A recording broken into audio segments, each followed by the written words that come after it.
O apóstolo Paulo escreveu essa carta, né, aos Coríntios, da cidade de Éfeso, na Ásia, capital da Ásia, no que nós chamamos de terceira viagem missionária, para lidar com um monte de problemas que a igreja lá estava tendo, né? Geralmente é difícil você ter uma igreja que não tem problemas, né? Mas a igreja de Corinto, olha, tinha muitos problemas mesmo. E Paulo, então, deixou bem claro que eles tinham recebido uma graça, que é a graça de participar, vamos dizer assim, estou parafraseando, de participar na revelação do conhecimento de Jesus Cristo, conhecimento esse comprovado pelos dons milagrosos, e isso fazendo parte da comunhão de Cristo a que Deus nos chamou, certo? Então, a comunhão de Cristo a que Deus nos chamou, ela é fundamentada no conhecimento de Jesus Cristo, conhecimento esse comprovado por dons milagrosos.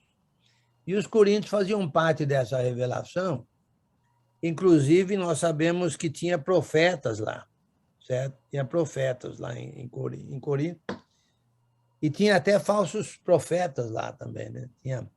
Tinha profetas e falsos apóstolos, né?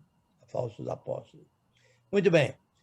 O primeiro problema com o qual Paulo lida é o problema da divisão, que é um problema, hoje em dia é um problema muito prevalente no mundo chamado de cristão, muita divisão, mas muita divisão.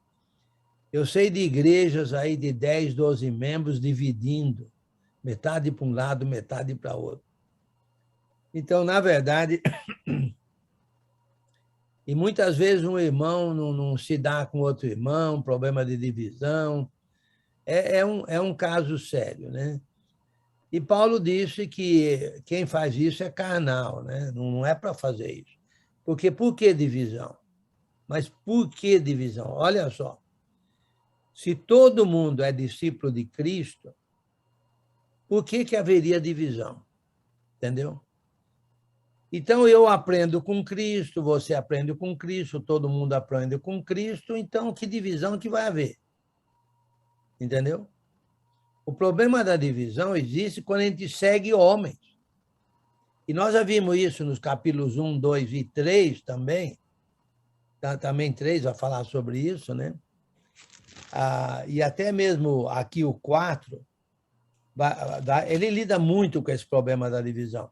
Alguns diziam eu sou de Pedro, outros diziam eu sou de Paulo, outros diziam eu sou de Apolo, outros diziam eu sou de Jesus. Mas que coisa é essa? Como é que vai comparar Jesus com Paulo, Pedro e Apolo, por exemplo? Certo? E como é que vai seguir Paulo quando nós seguimos Jesus? Paulo está dizendo isso. E ele até diz, deixa eu ver aqui onde é que foi, no capítulo 1, versículo 14, ele diz assim, dou graças a Deus, 1,14, porque a nenhum de vós batizei, exceto Crispo e Gaio, para que ninguém diga que fosse batizados em meu nome. Batizei também a da casa de Estéfanas. Além destes, não me lembro se batizei algum outro, porque não me enviou Cristo para batizar, mas para pregar o evangelho, não com sabedoria de palavra, para que se não anule a cruz de Cristo. Então, Paulo diz, eu não fui enviado para batizar, fui enviado a pregar o evangelho. O evangelho é de Cristo. Quando alguém aceita Cristo, quando alguém tem a fé em Cristo, então alguém vai querer ser batizado em Cristo, certo? Em Cristo. Então, não é batizado em nome de Paulo, nem em nome de Pedro, nem em nome de Apolo. E é interessante esses três aí que Paulo menciona, certo? E nós sabemos que Paulo, olha só, Paulo está escrevendo no que nós chamamos de terceira viagem missionária de Éfeso, capital da Ásia, ok? quem é que tinha acabado de sair de Éfeso, um pouco antes de Paulo chegar? Quem tinha acabado de chegar a Éfeso e sair de Éfeso, antes de Paulo chegar? Quem foi?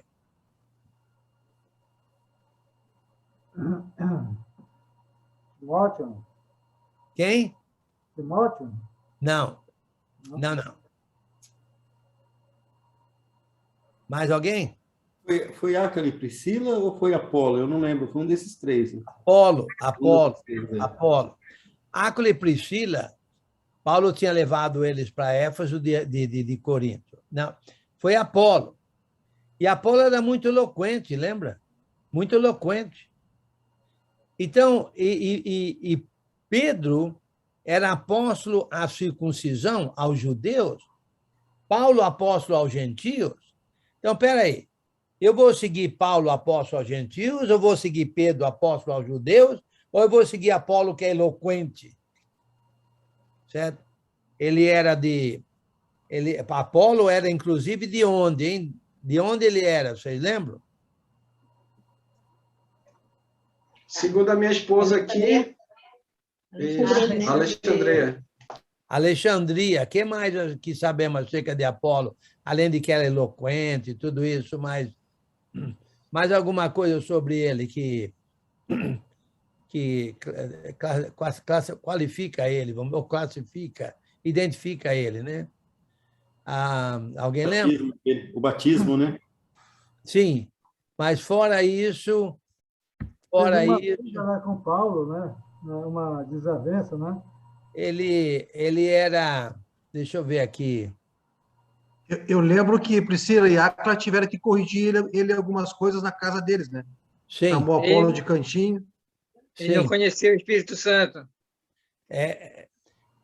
Pode ser, né? Ele precisou de saber mais sobre o batismo de Jesus, né? Mas deixa eu ver, não é bem isso que eu quero.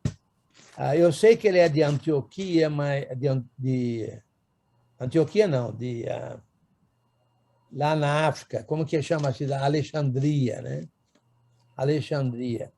Mas diz aqui, deixa eu ver aqui uma coisa que eu quero.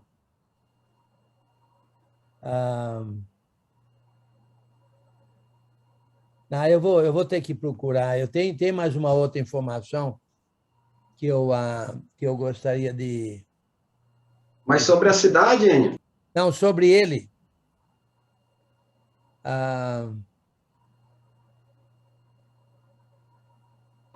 Bem, em todos os casos, ele era um africano, né? Ele era da África, mas não é bem isso que eu queria. Uma hora eu vou ver o que é que eu estou querendo. Ele era prosélito ou ele era judeu? Isso que eu não estou lembrando. Ele era judeu, Enio. Ele era judeu natural de Alexandria.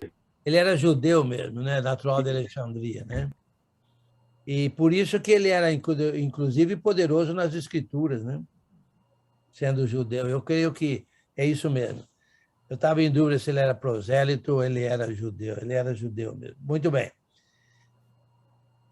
Então, não faz sentido seguir homens. Por quê? Porque nós seguimos... E se seguimos a Cristo, como é que vamos dividir? Não tem como dividir. Eu sigo a Cristo, você siga a Cristo, você segue a Cristo, outros seguem a Cristo. Como é que vamos dividir? Não tem como dividir. Como é que dividir se nós aprendemos com o mesmo mestre, com o mesmo Salvador, com o mesmo Jesus Cristo? Não tem como dividir. Bem, em todos os casos. Aí disse que ele falou muito da sabedoria espiritual, né? que vem através do Espírito Santo, etc. Bem, isso é tentando resumir um pouco, inclusive os primeiros 2 capítulos, né? No capítulo 3, Paulo diz assim: eu, porém, irmãos, não vos pude falar como a espirituais, e sim como a carnais. Ele acabou de falar, olha o versículo 15 do 2. Porém, o homem espiritual julga todas as coisas, mas ele mesmo não é julgado. Claro, porque ele julga porque ele aprende com Jesus, ele analisa todas as coisas. porque ele aprende com Jesus. Jesus é o parâmetro dele, é a fonte de informação do homem espiritual, é Jesus, e porque ele tem o Espírito Santo, inclusive, né? Esse homem espiritual tem o Espírito Santo. Muito bem. Porém, o homem espiritual julga todas as coisas, mas ele mesmo não é julgado por ninguém. Seu Enio, Oi. é o 3:10. É o 3:10. Ah, ok. Versículo 10. Obrigado. Ok. Então deixa eu tentar chegar lá, então. Então, pois quem conheceu a mente do Senhor que a possa instruir, nós, porém, temos a mente de Cristo, então nós somos espirituais. Então, e Paulo falou, mas eu não pude falar vocês como espirituais, porque vocês não conseguem discernir as coisas espirituais. Vocês são carnais. Divisão é carnal. Entendeu? Muito bem. No versículo 10, segundo a graça de Deus que nos foi dada, certo? E o que Paulo, o apóstolo Paulo está dizendo o seguinte, olha, todos nós temos a mesma fonte de conhecimento, que é Jesus. No entanto, todos nós trabalhamos de maneira diferente, ok? Um planta, outro rega, certo? Mas o crescimento vem de quem? De Deus. O crescimento vem de Deus. Aí no capítulo 3, de 1 a 9. O crescimento vem de Deus. Um planta, outro rega, né? Por exemplo, ao versículo 5, quem é Apolo e quem é Paulo, servos por meio de quem cresces, isso conforme o Senhor concedeu a cada um. Eu plantei, Apolo regou, mas o crescimento veio de Deus. De modo que nem o que planta é alguma coisa, nem o que rega, mas Deus que dá o crescimento. Então, no versículo 10, segundo a graça de Deus que me foi dada, qual é a graça que foi dada?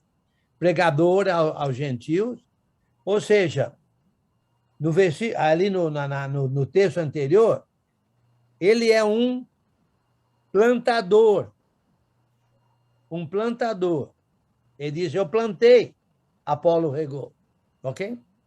Então, nós todos temos dons diferentes. Não é todo mundo que é professor, não é todo mundo que é presbítero, não é todo mundo que é diácono, não é todo mundo que tem o dom, os vários dons, né? Dom de hospitalidade, muitos dons. Nós somos todos diferentes, entendeu? E membros do mesmo corpo, tendo Jesus como nosso mestre, nosso professor. Muito bem.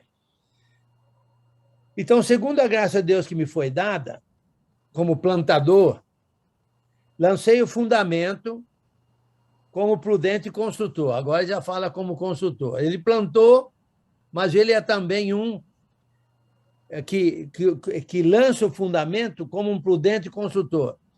Eu não sei quantos de vocês entendem de obra, eu entendo muito pouco, meu pai era mestre de obra, eu entendo muito pouco, mas uma coisa é certa, um edifício, uma construção tem um fundamento. Tem uma outra palavra para fundamento. Qual que é? Alguém lembra? Alicerce. Alicerce. Alicerce. Não sei se ainda usa isso ou não, mas na minha época de criança usava essa palavra, alicerce. Ainda usa, não? Ok. Então, Paulo fez o alicerce, vamos dizer assim, inclusive lá em Corinto. Quem que começou a igreja em Corinto? Paulo, na segunda viagem missionária. E ele está aqui na terceira. Na verdade, saindo para a quarta, vamos dizer assim, para sair para a quarta. Então, ele diz assim, segundo a graça de Deus que me foi dada, lancei o fundamento como prudente construtor, e outro edifica sobre ele. Quem é que edificou sobre ele lá? Apolo. Porque Apolo foi lá para Corinto depois que Paulo saiu de Corinto. Entendeu? Paulo foi para Éfeso assim que Apolo saiu de Éfeso indo para Corinto, na viagem seguinte, né? Na terceira viagem de Paulo. Porém, cada um veja como edifica sobre o fundamento, sobre o alicerce. Porque ninguém pode lançar outro fundamento, além do que foi posto, o qual é Jesus Cristo. O fundamento é Jesus Cristo. Ok? E quem constrói sobre o fundamento, cuidado como constrói. Cuidado como constrói. Ok? Muito bem. Versículo 12. Contudo, se o que alguém edifica sobre o fundamento é ouro, prata, pedras preciosas, madeira, feno, palha, manifesta se tornará a obra de cada um. Pois o dia demonstrará, porque está sendo revelada pelo fogo. E qual seja a obra de cada um, o próprio fogo o provará.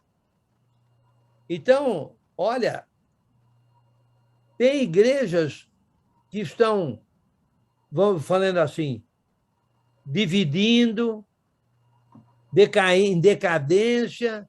Mas espera aí, que obra que foi construída em cima do fundamento, em cima do alicerce? Então, o fogo está provando que obra é essa que foi construída em cima do alicerce, em cima do fundamento que é Cristo. Se é ouro, se é prata, se é pedras preciosas, se são pedras preciosas, um fundamento de pedras preciosas, fundamento não, a edificação de pedras preciosas, madeira, feno, palha, o fogo vai provar. O fogo não queima o ouro, o fogo não queima prata, não queima pedras preciosas, mas queima madeira, feno e palha. Então, o fogo vai provar que tipo de edificação foi construída. Entendeu? Em cima do fundamento.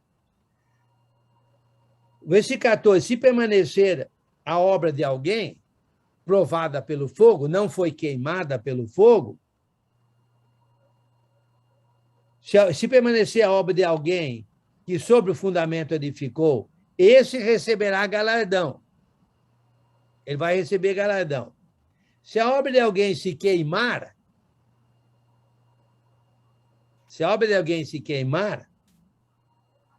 sofrerá ele dano. Vai sofrer dano. Não fala qual o dano. Mas esse mesmo edificador que edificou madeira, a palha, feno, este mesmo será salvo, todavia, como que através do fogo. Ele também vai ser provado pelo fogo. Assumindo que ele construiu sobre o fundamento, mas construiu uma edificação fraca, por uma razão ou outra, não diz aqui a razão. Quem sabe se o pessoal com que ele trabalhou não quis ser edificado, etc. Seja lá o que for, a edificação queimou, pegou fogo. E ele que edificou essa edificação fraca, ele vai sofrer dano. Mas ele será salvo uma vez que ele for provado pelo fogo também, porque também vai passar pelo fogo. Quem edificou uma edificação de ouro, prata, pedras preciosas, que o fogo não destruiu, certo? Esse vai receber o galardão.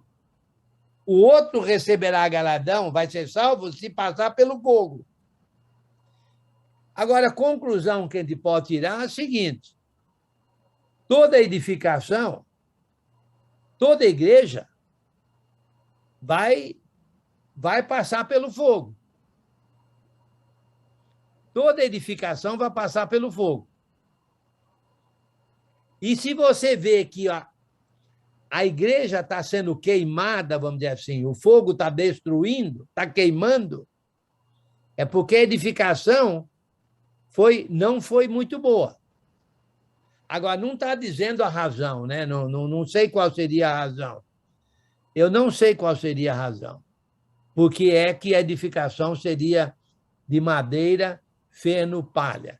A meu modo de ver, considerando o contexto do livro, o que é que edificaria de fato uma igreja ou uma edificação, né? A edificação para ser de ouro, prata ou pedras preciosas? Qual seria o ponto-chave, de acordo com o contexto do livro? Jesus Cristo. Não, Jesus Cristo é o fundamento. É o fundamento. A edificação também não é. Ó, tá quente. Nota. Conhecimento. Hã? Conhecimento. Conhecimento. Eu diria que é conhecimento. Porque, note bem, a comunhão de Jesus Cristo, a que Deus nos chamou, é mediante o conhecimento. Então, seria a comunhão, mas mediante o conhecimento. O conhecimento é o ponto, a meu modo de ver, o conhecimento é o ponto fundamental. Daí a importância da gente aprender bem. Daí a importância da gente entender bem a palavra. O Agemar falou de Jesus, alguém falou Jesus Cristo, foi Giovanni, né? Giovanni, Jesus Cristo é para ser o fundamento. Agora, no fundamento da construção aí, certo? Vai ser construída uma casa, vai ser construída uma edificação. E essa edificação pode ser de ouro, de prata, pedras preciosas, madeira, feno ou palha. O fogo vai provar que tipo de edificação foi edificada. Mas quem é que edificou a edificação? Alguém. Alguém edificou. Se a edificação não for queimada, quem edificou vai receber galardão. Se for queimada, quem edificou vai sofrer dano. Também não fala qual é o dano. Ok? E diz que, porém, ele será salvo uma vez ele provado também pelo fogo. Olha, é complicado isso, hein? É complicado e de muita importância isso aí. Irmão Enio, nossa, isso aí é para interpretar a fundo, não é? Porque é meio complicado. Deixa eu lhe perguntar um negócio. Aqui, então, quem edificou aqui, no início foi o apóstolo Paulo, né? Não. Paulo lançou o fundamento. Paulo lançou o fundamento, né? Que é Cristo. Ele que estabeleceu a igreja, vamos dizer assim. Mas ele também não sofrerá dano caso ele não tenha uma edificação eficaz? Ele sofrerá dano também, não é? Não, pode, se ele também edificou e a edificação vai ser destruída pelo fogo, ele vai sofrer dano, mas ele vai ser salvo uma vez passado pelo fogo. Quer dizer, ele tem... o fogo é como se fosse... A meu modo de ver é assim, ó. Eu vou explicar como eu entendo, ok? Alguém lança o fundamento. Jesus Cristo é o fundamento da igreja. Ponto final. Jesus Cristo é o fundamento da nossa salvação. Jesus Cristo é a pedra angular. Ele é o mediador entre nós e Deus, etc. Ok. A salvação é fundamentada em Jesus Cristo, no fato que ele morreu, foi sepultado, nasceu de novo e foi para o céu, estando ao serviço de Deus até hoje. Ok. Muito bem. Como diz lá em Romanos, capítulo 6. Ok. Então, ele é o fundamento. Então, quando alguém vai estabelecer a igreja, vamos dizer assim, a edificação, tem que pregar Jesus Cristo. Aí as pessoas aceitam Jesus Cristo e são salvas, fazem parte da igreja. Ok. Vão ser a igreja. Agora, acontece o seguinte, alguém vai ter que edificar esses novinhos. Alguém vai ter que edificar esses salvos. A igreja vai ter que ser edificada, fortalecida, entendeu? Forte. Ela é como se fosse... É um bebê. A igreja é um bebê, tem que se tornar adulta, vamos dizer assim. Muito bem. Agora, acontece... Certo? Acontece que ela vai ser provada pelo fogo. Vai ser provada pelo fogo. Se a edificação edificada por quem edificou, que não é necessariamente quem lançou o fundamento, são aqueles que vão edificar sobre o fundamento. Se a edificação for de ouro, prata, pedras preciosas, não vai ser queimada.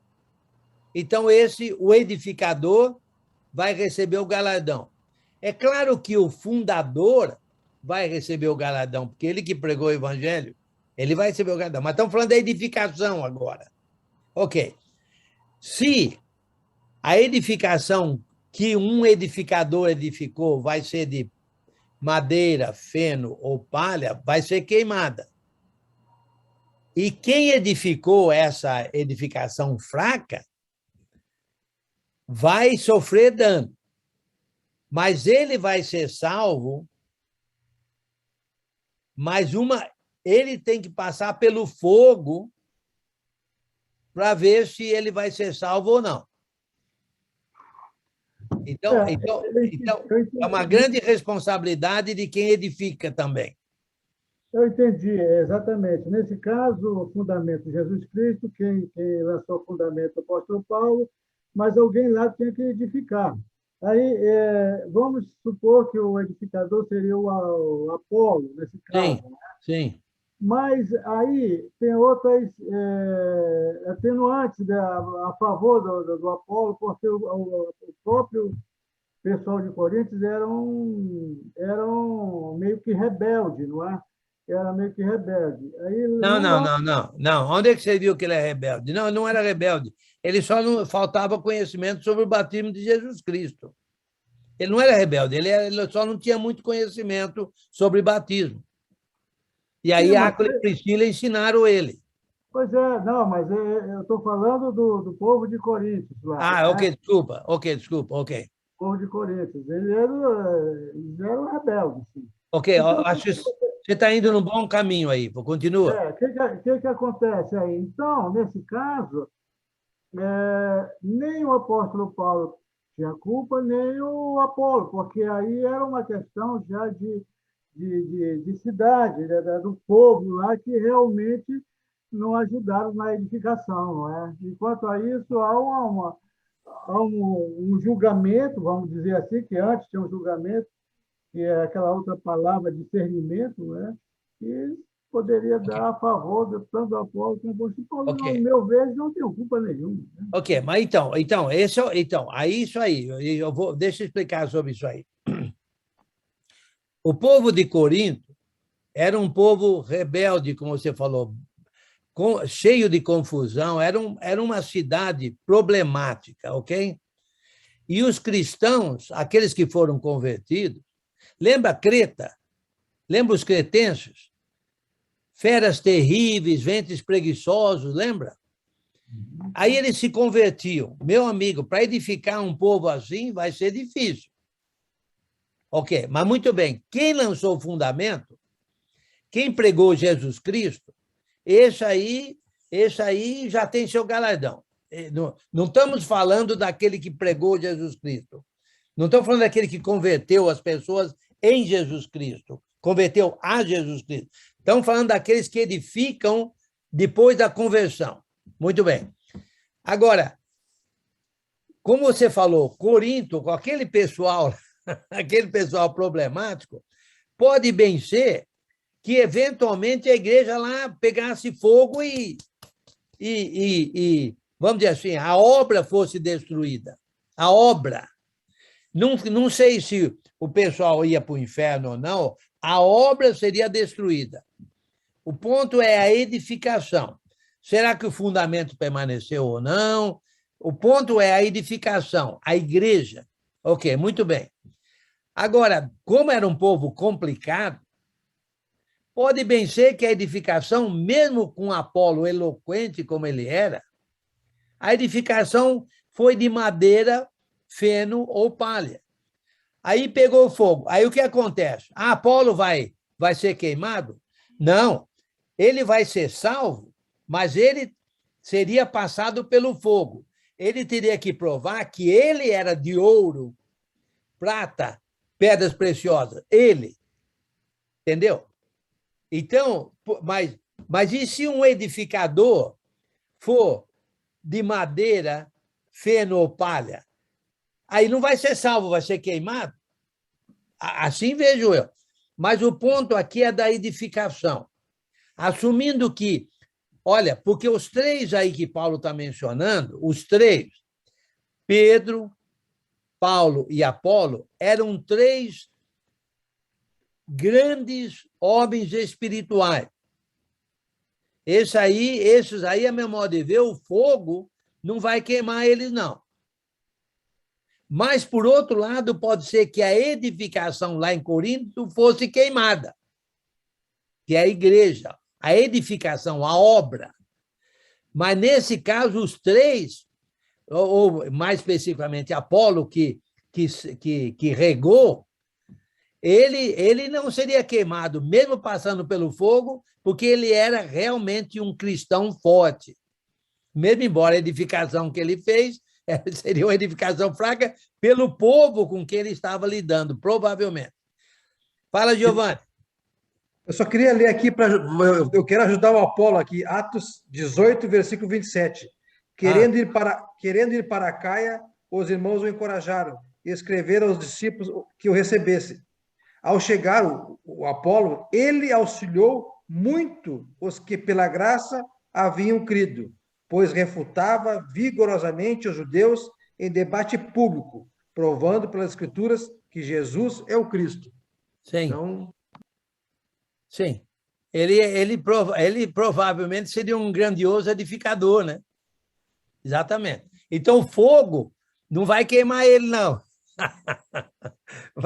Pode queimar a obra, porque o pessoal lá não quis ser edificado ouro, prata ou pedras preciosas. Aí o fogo queimou. Porque o fogo está testando as igrejas. O fogo testa as igrejas. Entendeu? Quantas igrejas já iniciaram e já morreram? Para começar, todas as igrejas de Apocalipse, as 7 igrejas da Ásia, não existem mais. Uma hora ou outra, elas foram queimadas. E quem trabalhou lá? Paulo, Pedro, Barnabé, Silas, Timóteo. E Antioquia da Síria? 5 profetas e mestres. Não tem igreja em Antioquia da Síria hoje. Ok? Então, precisamos tomar muito cuidado com a edificação que nós construímos. E com esse sentimento de... Porque, olha só, quem é que estava criando problemas até aqui na igreja de Corinto? Quem? Os coríntios. Eu sou de Paulo. Eu sou de Pedro. Eu sou de Apolo. Eu sou de Jesus. Para com isso. Paulo está dizendo para eles. Para com isso. Nós somos só de Jesus. Todos os outros são colaboradores, trabalhadores. Um planta, outro rega. Então, o problema estava com os coríntios. Não com Paulo, Pedro e Apolo, ou Jesus. Entendeu? Então, pode bem ser que a edificação seria uma obra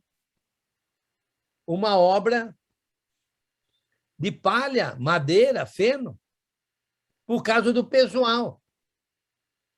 Certo? É a mesma coisa um time de futebol. O técnico pode ser bom, mas se os jogadores são ruins...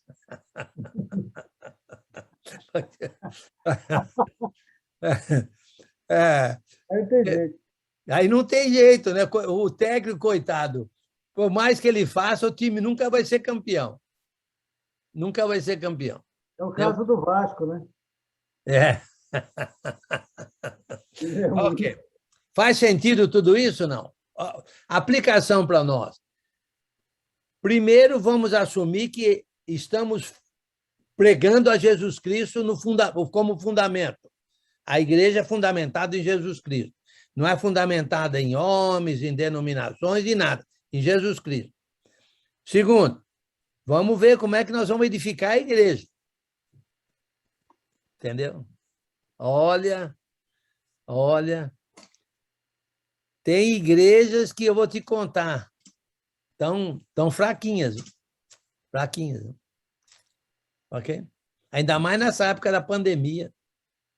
Ainda mais nessa época da pandemia. Né? Muito bem. Alguém lê para nós aí o versículos 18 até o final do capítulo 3.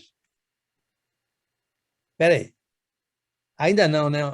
Não, ainda estamos no 16. Não sabeis que sois santuário de Deus?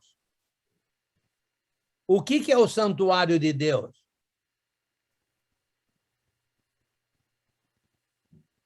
É o próprio corpo, né? Do próprio Corpo. Eu quero outra palavra Onde Deus agora. habita. Eu quero outra palavra dentro do texto. A casa de Deus? Ok, você está quente. Está quente, mas eu acho que você não deu a resposta dentro do texto. O Espírito, não. Não, A Não, igreja. a igreja. O santuário de Deus. não. Vocês estão tudo certo, Glória a Deus. mas não é o que eu quero escutar. O fundamento. Não, fundamento também não. É o templo do Espírito É o Santo. templo de Deus. Olha, vocês estão tudo certo, mas não é o que eu quero escutar. Olha o Minha texto. nossa! Olha o texto. Conhecimento. Não, olha o texto. Está Nós tá na somos- Bíblia. Nós Os somos discípulos de sacerdotes, Jesus. Sacerdotes, a igreja, santuário. Os discípulos Evanês de está falando que somos somos nós, que somos discípulos de Jesus. santuário. Olha, Ensino, Santuário. palavra de Deus. olha, vocês conhecimento, ensina. estão todos certos, mas estão fora do texto. Minha Meu Deus do nossa. céu. Então é a comunhão. É a construção. Ô, glória! A obra, a construção. A construção. É a construção que é nós. Exatamente. Então, vocês estavam tudo certo, mas eu quero escutar a construção, porque não estamos falando de construção aqui, de É porque a edificação. gente não entende o pensamento do professor. Ô, gente, olha o texto. Está falando de uma edificação. Não está falando de uma obra edificada? Sim. Essa obra Versículo 10. não é como se fosse um templo? É uma casa onde Deus habita. Deus não habita em nós não somos a habitação. Deus, o santuário, Deus não habitava lá no Velho Testamento, no Santíssimo Lugar, lá no templo. Ele não habita agora no templo que somos nós, a igreja. Ele habita na igreja. Então, não sabeis que sois santuário de Deus e que o Espírito de Deus habita em vós, certo? Se alguém destruiu o santuário de Deus, Na obra. que destruiu o que há? Igreja. Destruir a... Construção. Fundamento. A Destruir, construção. destruir a... Construção. Destruir a... Ah, não sei. A obra. A obra! A A obra. obra! Vocês estão tudo certo. Vocês estão tudo certo, mas eu entendo que é a construção, que é a obra, que é a igreja. Se alguém destruir a obra, essa edificação aí, se alguém destruir, Deus o destruirá. Porque o santuário... Professor, mas assim, só muda o nome, mas é a mesma coisa, né? A obra é pessoas, nós, no caso. Exatamente. Só muda... Eu estou falando em obra porque está dizendo aqui de uma edificação. E está falando de um fundamento, estamos falando de um alicerce. Então, é aquilo que é construído no alicerce, que é uma obra, que é uma construção, que é um edifício, que é um templo, que é onde Deus habita, que somos nós. A igreja. A igreja. Aqui, a meu modo de ver, é a igreja. Não é um cristão individualmente. É, mas não é. Eu acho que é a igreja. Você vai verificar mais adiante que quando vai falar de individualmente, Deus habitando individualmente em nós, que habita individualmente em nós. Mas aqui está falando da edificação. A igreja. Não está falando da igreja aí? Não está falando da obra? Se alguém destruir a obra, entendeu? Deus o destruirá, porque o santuário de Deus, que sois vós, é sagrado, é onde Deus habita, é sagrado.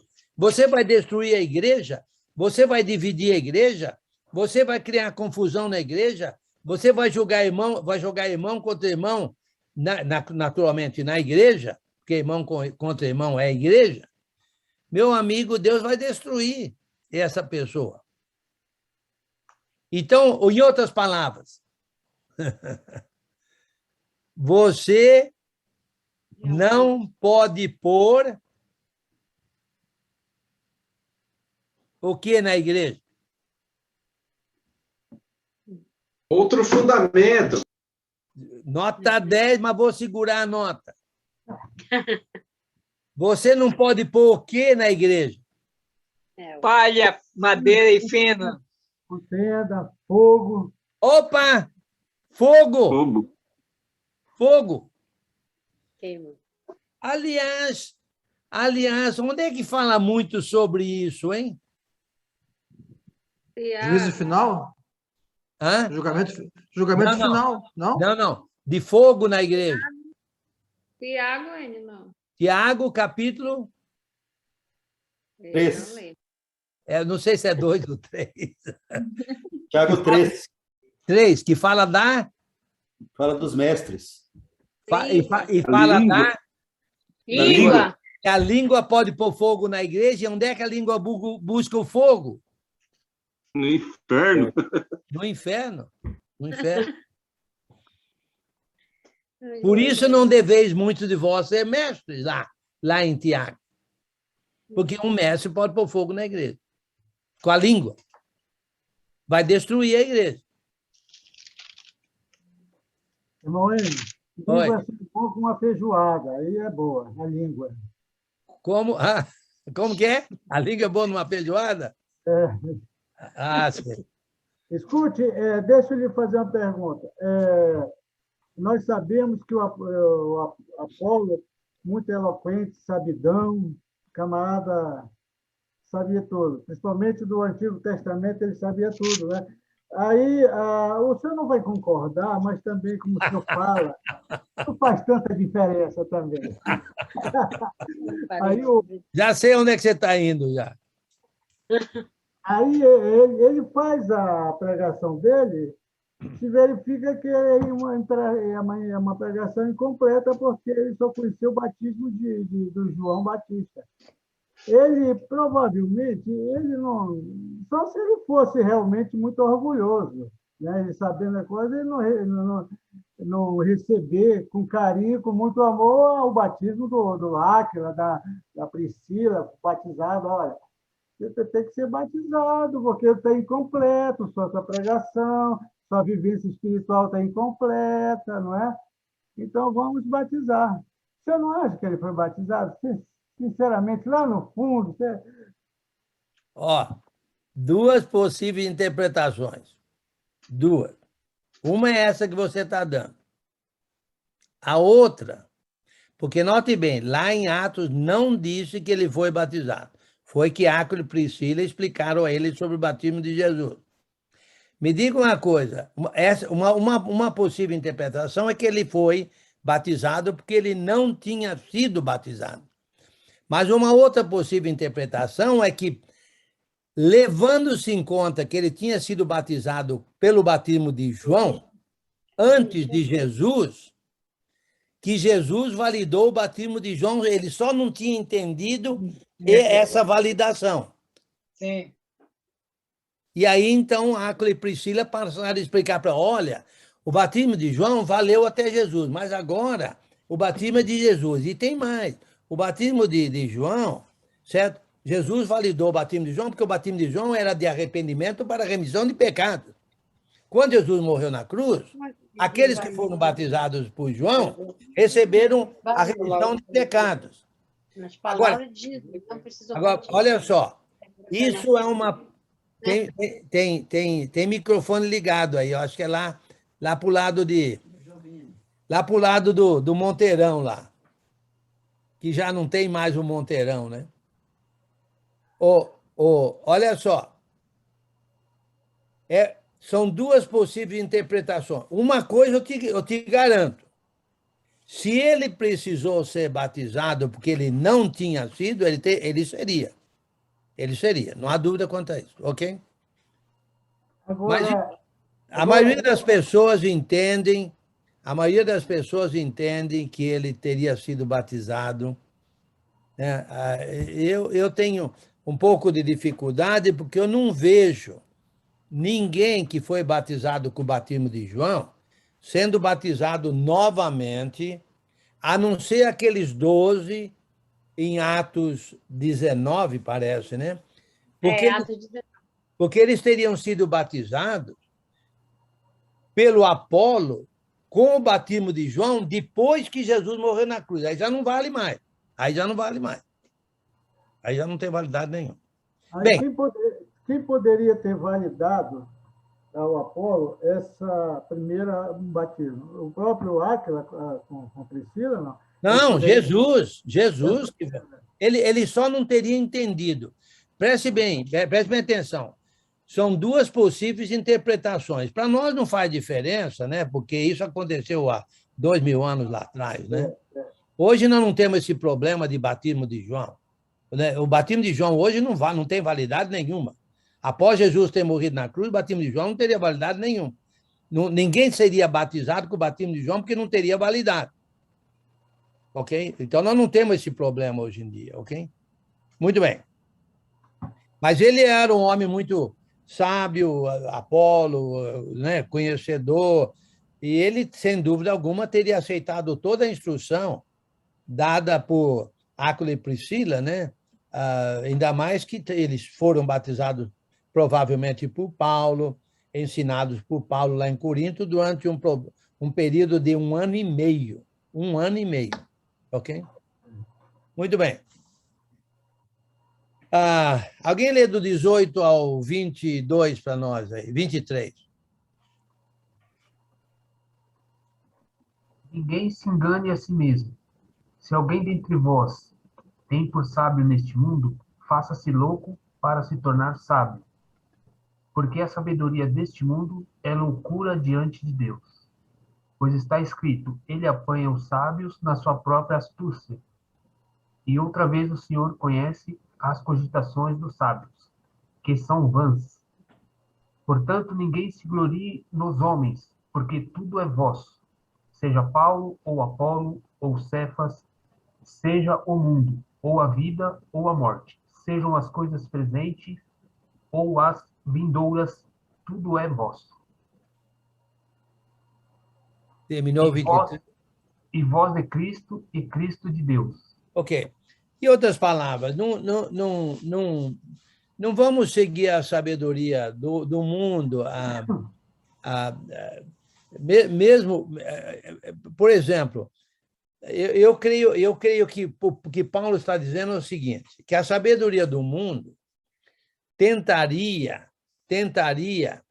vamos dizer assim, validar Apolo sobre Paulo, ou validar a Paulo sobre Pedro, entendeu? A sabedoria do mundo. Porque, olha só, Apolo era eloquente, conhecedor, entendeu? Né? Como já conhecedor das Escrituras, como está lá em Atos, certo? Paulo, tem gente que acha que o falar dele não era muito assim, qual é a palavra? Muito eloquente. Paulo, tem gente que afirmava, os coríntios afirmavam que Paulo era mais eloquente na escrita e não na fala. E tem mais. Tinha Pedro, que era lá da Galileia, pescador lá do fim do mundo, lá do norte, pescador lá da Galileia, lá de um local, o que de bom sairia da Galileia, vamos dizer assim, entendeu? É um povinho, assim, não muito instruído, entendeu? Então, a sabedoria do mundo, a meu modo de ver, a sabedoria do mundo escolheria Apolo. Entendeu?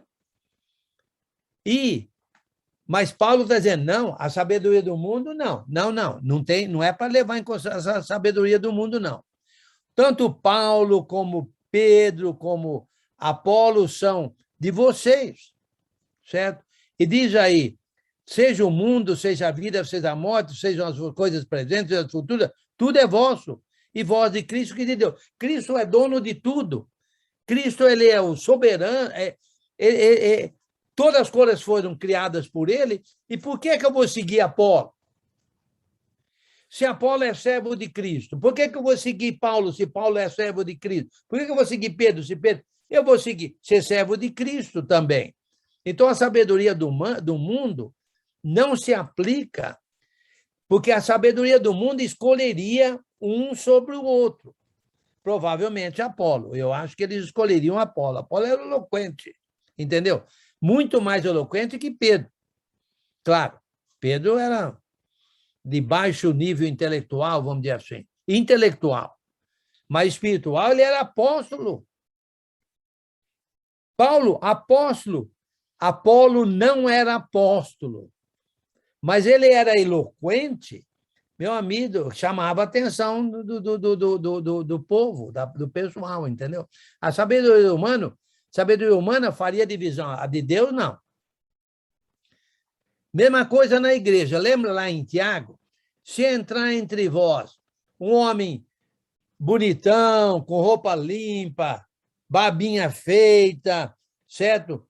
Com um jeito de rico, e entrar um pobretão, qual é a tendência do mundo? A sabedoria do mundo não é ir lá badalar o rico e deixar o pobre de lado?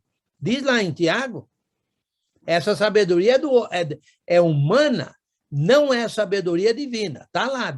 Diz que isso é pecado, isso não é para ser feito de jeito nenhum. Pensamentos maus, etc. Mesmo aquele irmão, aqui no Estados Unidos, vou falar aqui, que foi comprar um... É. A presencial online aqui está dando um caso verídico aqui. Sim, ele foi lá, eu lembro. De short, camisa assim. Me fazendo lembrar aqui, me fazendo lembrar de um caso verídico aqui, de um milionário, um homem bem rico, que foi numa loja de carro para comprar um carro zero. É um irmão nosso, um irmão, verídico, hein? Mas foi lá de bermuda, foi lá assim, de chinelo, sem fazer a barba, coisa e tal. Ficou olhando os carros, ninguém deu atenção para ele. Ninguém deu atenção para ele. Entendeu? Ninguém deu atenção para ele. E foi embora. No dia seguinte, ou no mesmo dia, não lembro os detalhes, no mesmo dia ele voltou de terno, sapato engraxado, barba feita, com cara de rico. Meu irmão, aí todos os vendedores foram lá em cima dele. Sabe o que ele falou?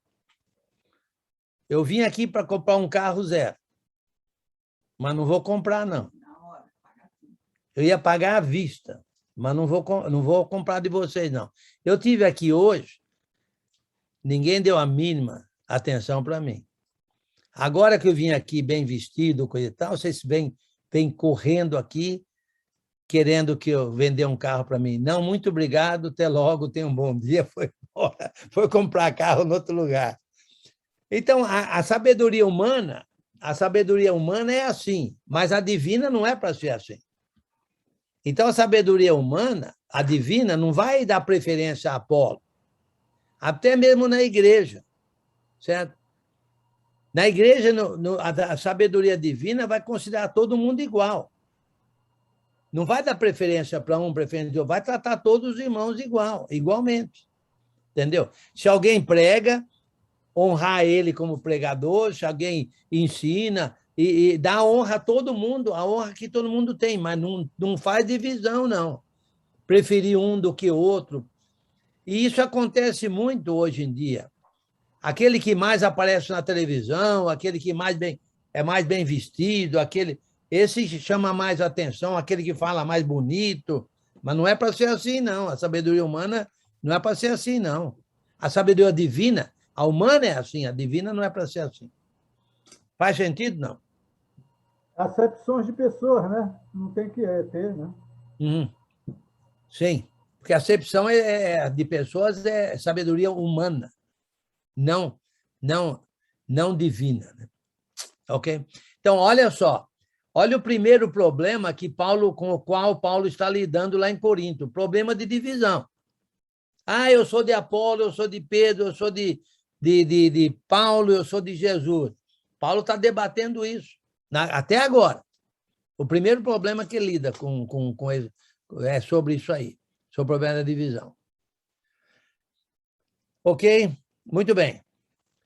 Vamos ler o capítulo 4, do 1 até o 5 aí, por favor, alguém.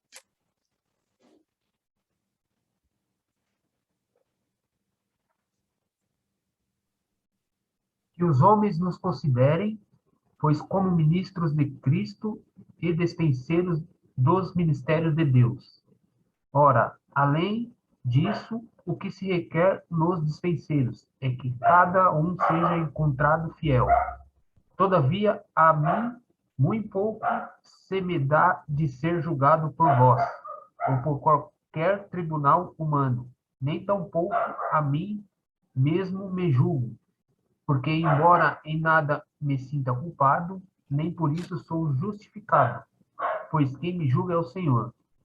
Portanto, nada julgueis antes do tempo, até que venha o Senhor, o qual não só trará à luz as coisas ocultas das trevas, mas também manifestará desígnios dos corações, e então cada um receberá de Deus o seu louvor. Muito bem. Olha só, o que Paulo está dizendo é o seguinte, olha, o que importa é que os homens nos considerem como ministros de Cristo. Os homens seriam os coríntios aqui, né? Os coríntios considerassem Paulo, Pedro e Apolo como ministros de Cristo e dispenseiros dos mistérios de Deus, do conhecimento divino, né? A revelação estava sendo feita, o conhecimento estava sendo revelado, certo?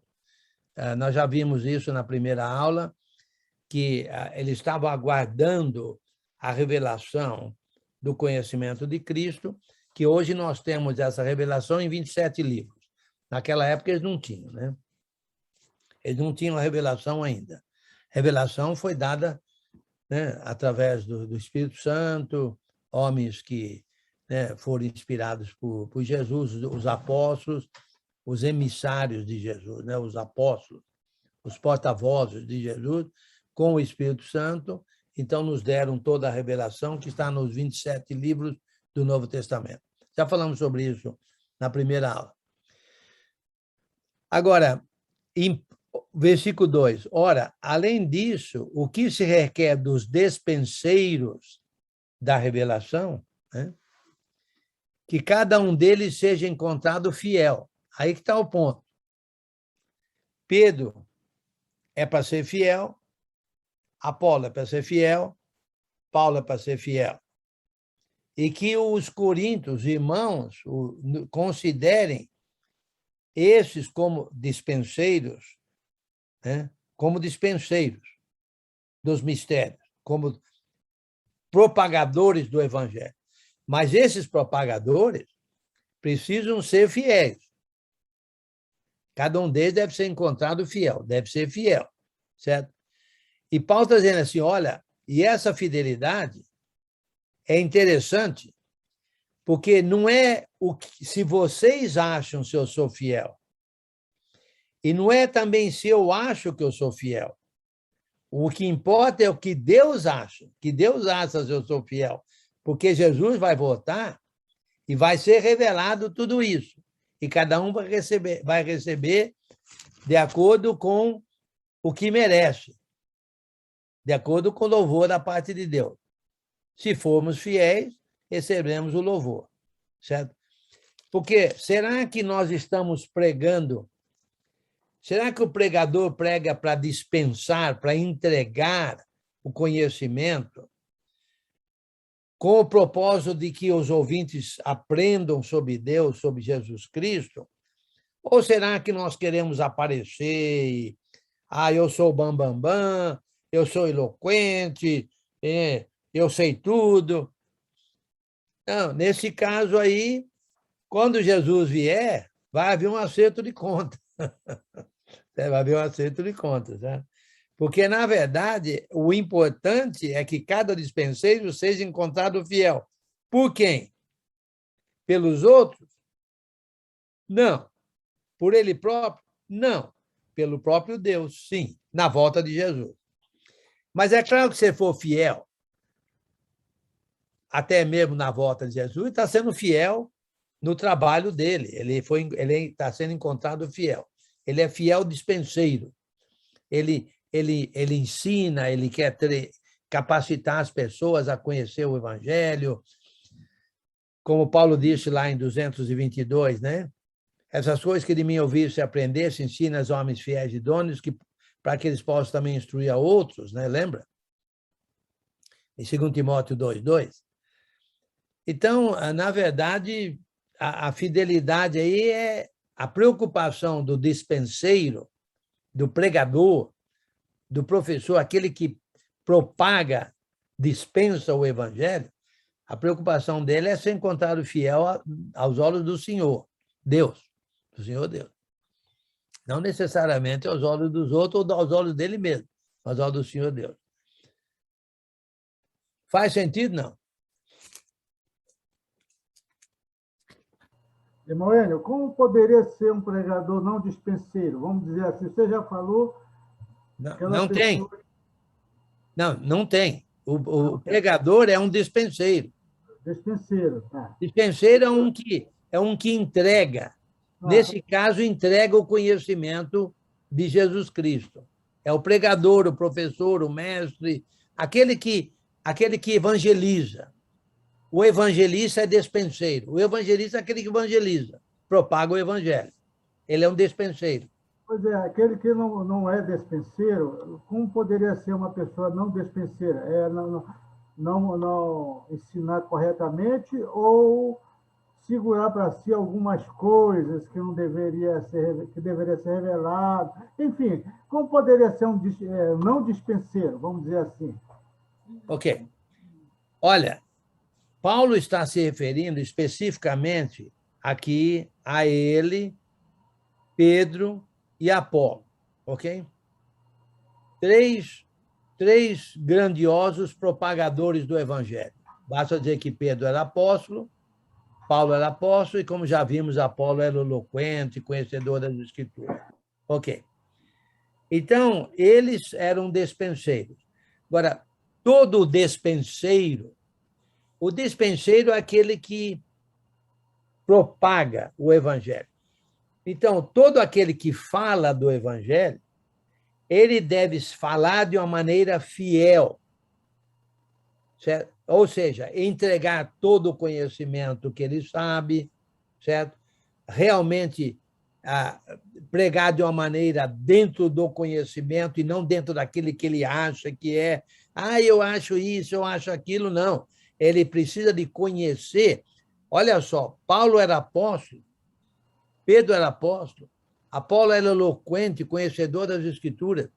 Então, na verdade, nós devemos procurar entender bem para a gente poder dispensar bem. Isso inclui os evangelistas, inclui todo mundo, na verdade. Porque toda vez que você fala de Jesus Cristo, é como se você estivesse sendo um dispenseiro. Agora, se você não conhece as Escrituras, você vai falar o quê? Errado? Ou vai falar coisa falsa? É preciso tomar muito cuidado como dispensar, né? Como ser dispenseiro. Não sei se eu respondi a sua pergunta ou não. Não respondeu, mas dá a entender que seja igual um falso mestre, né? Sim, tem falsos mestres. Inclusive, você vai verificar em Corinto, tinha falsos apóstolos. Falsos apóstolos. Pedro falou de falsos mestres, Tiago falou de falsos irmãos, Paulo falou de falsos irmãos também, e assim por diante. Então, Existem os falsos despenseiros, né? Os que dispensam falsamente, né? Erroneamente. Você... Ok, muito bem. Mais alguma pergunta ou comentário sobre isso? Muito bem, acho que dá tempo ainda de fazer mais uma parte aqui. Vamos ler do 6. Alguém lê do 6 ao 13 para nós aí? Nós temos um visitante que está fazendo toda a leitura, hein? É verdade. Eu vou ler aqui então, irmão. Vou ajudar aqui então. O Giovanni vai ler. Do 6 ao 11, né? Do 6 ao 13, por favor. Ao 13, tá. Irmãos, apliquei essas coisas a mim e a Apolo, por amor a vocês, para que aprendam de nós o que significa: não ultrapassem o que está escrito. Assim ninguém se orgulhe a favor de um homem em detrimento de outro. Pois quem torna você diferente de qualquer outra pessoa? O que você tem que não tenha recebido? E se o recebeu, por que se orgulha como se assim não fosse? Você já tem tudo o que querem? Já se tornaram ricos? Chegaram a ser reis? E sem nós?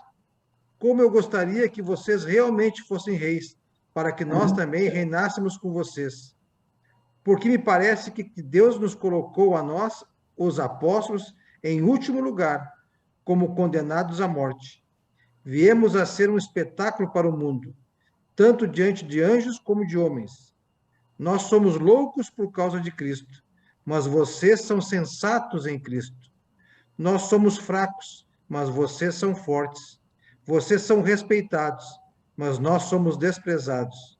Até agora estamos passando fome, sede e necessidade de roupas. Estamos sendo tratados brutalmente. Não temos residência certa e trabalhamos arduamente com as nossas próprias mãos. Quando somos amaldiçoados, abençoamos. Quando perseguidos, suportamos. Quando caluniados, respondemos amavelmente. Até agora, nos tornamos a escória da terra, o lixo do mundo. Ok, muito bem. Quem seria o falso, quem seria o infiel dispenseiro? Porque lembra, está falando dos dispenseiros, né? Aquele que não fica na palavra? Ok, sim, exatamente, nota 10. Ou seja, aquele que ultrapassa o que está escrito. Ultrapassa o conhecimento, né? Ultrapassa o conhecimento, ultrapassa o conhecimento escrito. Esse é o falso dispenseiro. Certo? Esse é o infiel. Porque lembra... É o orgulhoso? É o orgulhoso também? O orgulhoso? Dos Coríntios?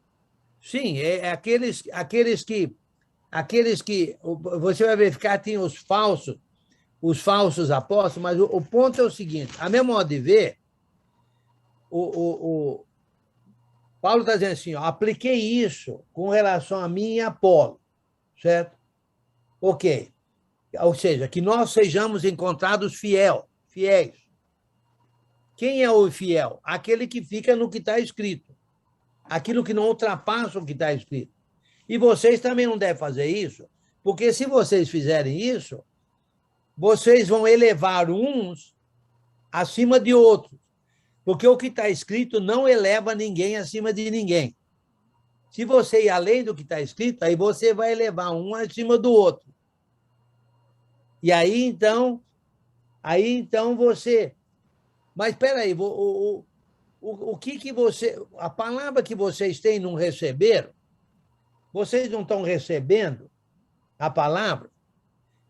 Então, se vocês estão recebendo a palavra, por que vocês se vangloriam como se fosse de vocês mesmos, vamos dizer assim? Certo?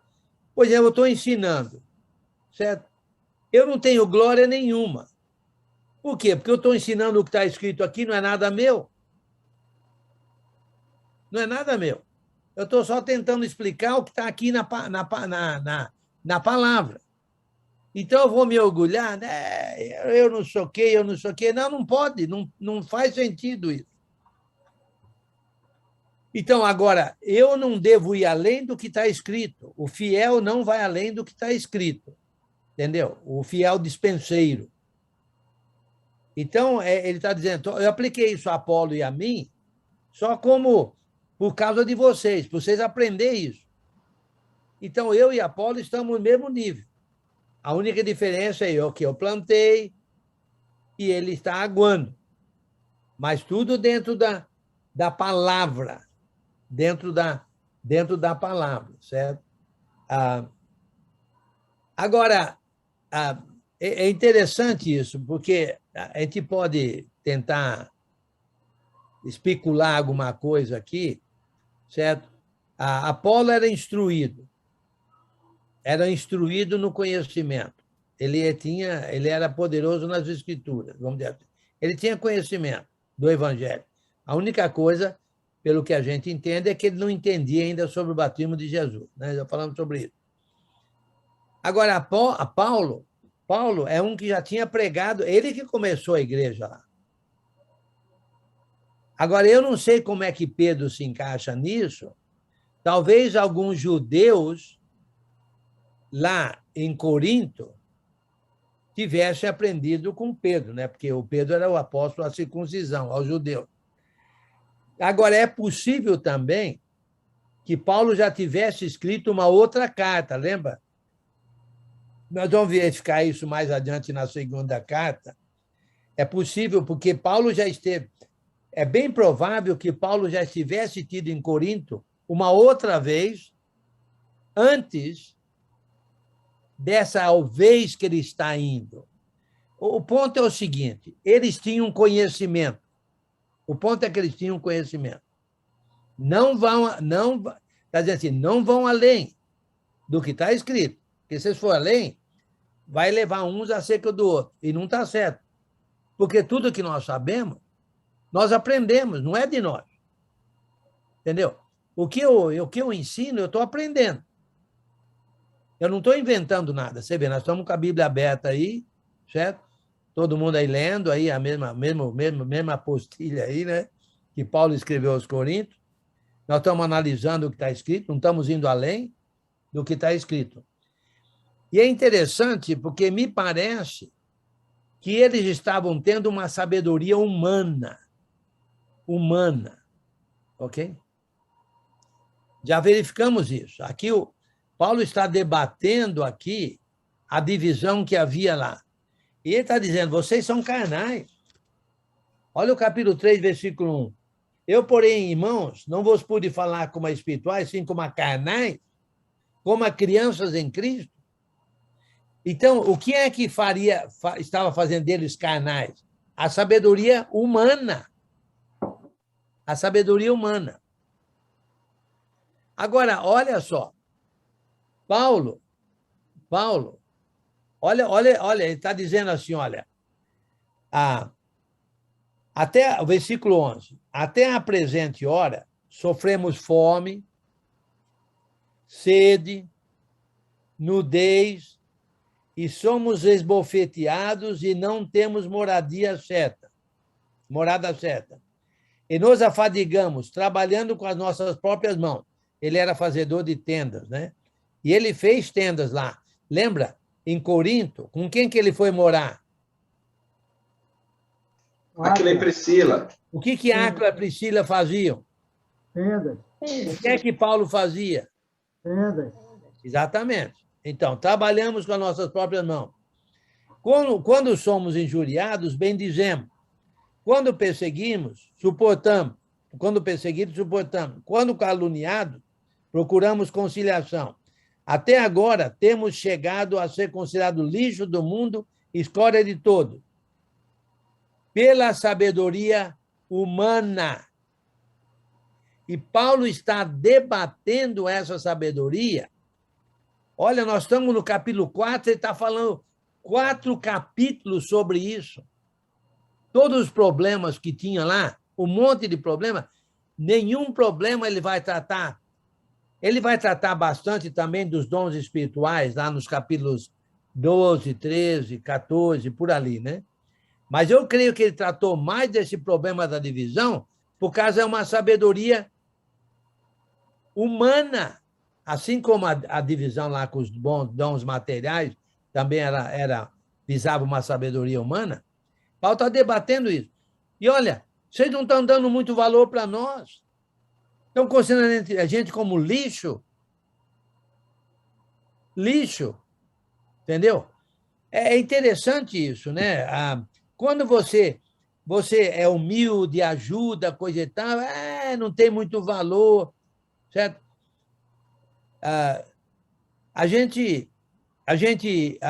O pregador geralmente trabalha, né?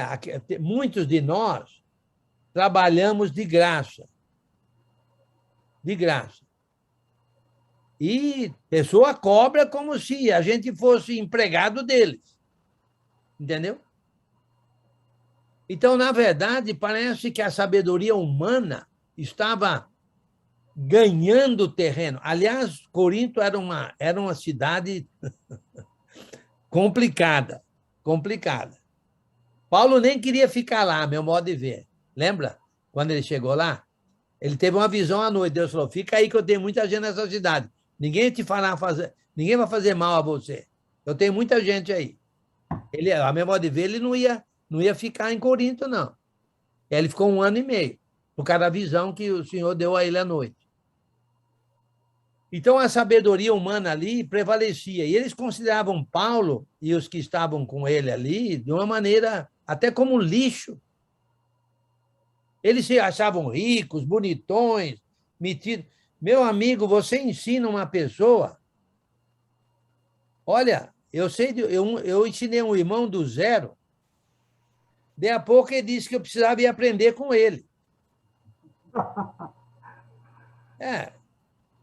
Teve uma irmã que falou assim, você ensinou o básico, nós melhoramos tudo que você ensinou para nós. Tá bom. Amém, aleluia.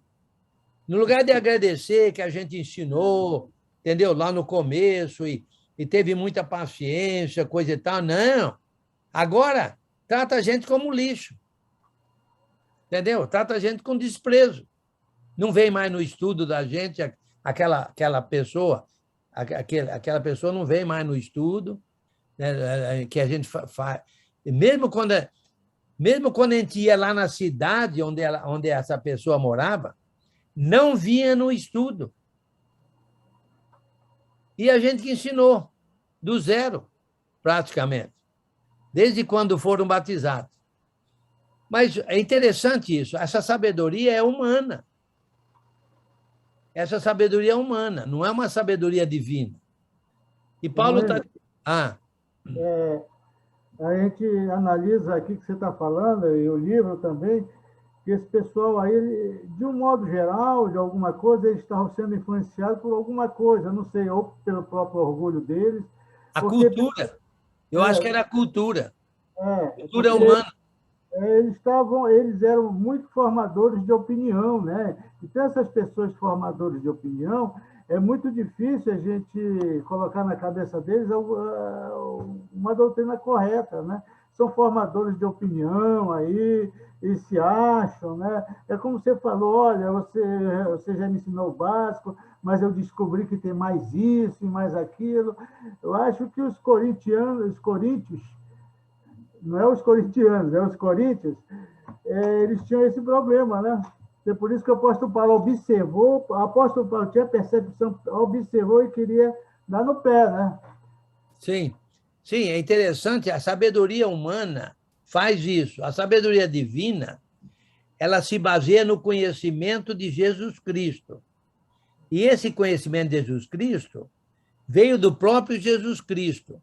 Então, não devemos nos orgulhar, mas devemos realmente procurar aprender mais com Jesus e até mesmo ensinar outros os ensinos de Jesus. Então, precisamos a nossa sabedoria tem que deixar de ser humana para ser uma sabedoria divina. E eles estavam tendo uma sabedoria humana, por isso que havia divisões entre eles. Imagine só, Paulo, Pedro, Apolo. E Jesus. Você acredita? Não, eu sou de Paulo. Não, eu sou de Pedro. Não, eu sou de Apolo. Não, eu sou de Jesus. Espera aí, que sabedoria é essa aí? Então, na verdade, e olha, Jesus também era pobre, né? Jesus também era muito pobre ali. Parece que, né? Então, peraí, como é que eles estavam raciocinando a divisão deles? Certo? Pedro,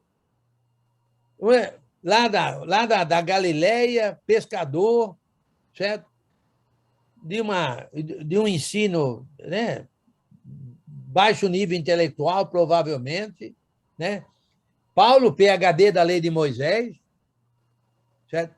Apolo, eloquente, conhecedor das Escrituras. Essa sabedoria dessa divisão toda aí era uma sabedoria humana, não divina.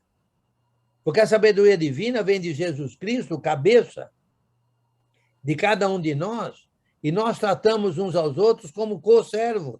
Somos todos servos no reino. Todos somos servos no reino. Igualmente. Ninguém é superior a ninguém. Somos todos iguais. Um planta, outro rega, certo? Um faz isso, outro faz aquilo. Um não pode fazer tudo, certo? De hipótese alguma. E é interessante o trabalho em equipe ali, né? Pedro, Paulo e Apolo, trabalhando em equipe. Né? Olha só, o trabalho não é individual, o trabalho é em equipe, para começar. Entendeu? Muito bem. Alguma pergunta ou comentário final? Já deu nosso tempo. Vamos parar aqui no 14, 4:14, no 4:13, na verdade. Irmãos, dão licença. Eu tenho que sair, levar o filho na rodoviária, que ele vai viajar agora. E não dá tempo, tem que sair agora. Vai lá, tá ok? prazer em vê-lo, Celso. O prazer é meu. Semana que vem estamos juntos novamente, se Deus quiser. Tá bom, tchau, tchau. Ficam com Deus. Simão, até semana que vem. Até semana que vem. Fiquem com Deus. Amém. Até mais. Até mais. Alguma pergunta final aí, ou comentário final, e vamos terminando. Já que não, que prazer ter o Jones aí com a gente, né? Lá do Ipiranga. Né? Prazer é todo meu, eu que agradeço. Está bem-vindo, está sempre bem-vindo aí. Nós estudamos aqui, esse grupo estuda toda quinta-feira. Toda quinta-feira. Lembrança ao Paulo, quando se encontrar com ele. Hoje ele não pôde vir, né? Lembrança a ele, certo?